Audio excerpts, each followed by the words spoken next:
Una salvezza che non poteva arrivare in modo migliore, direi.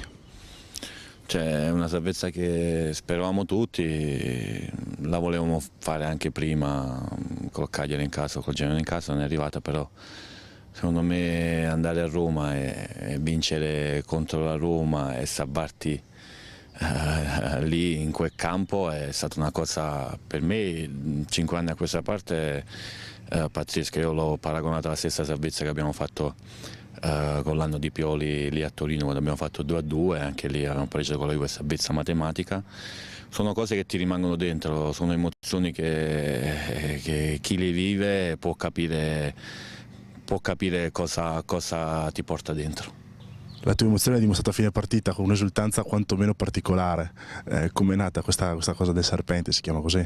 Sì, è una cosa che facevo da piccolo, ecco, con i miei fratelli, così. È nata che diciamo che sono 2 anni a questa parte che lo facevo, però mai pubblicamente, ecco, mai sempre nello spogliatoio. L'avevo promesso ai ragazzi che se vincevamo a Roma avrei fatto Black Dance, Serpente, come lo vogliono chiamare in tanti, lì a centrocampo. È stata anche quella un'emozione bellissima.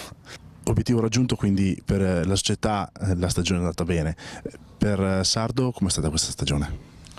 È un po' travagliata, ecco, ho avuto, mi ricordo appena arrivato in mister, un infortunio, proseguendo ho avuto un altro, diciamo, brutto infortunio al collaterale, sono stato 4 mesi fuori, però ecco, è stata una stagione un po' strana la mia, purtroppo da quando sono qui a Verona non ho mai la continuità che vorrei avere, però alla fine, ecco, l'importante è che la squadra si salva e che possiamo fare un altro anno in Serie A.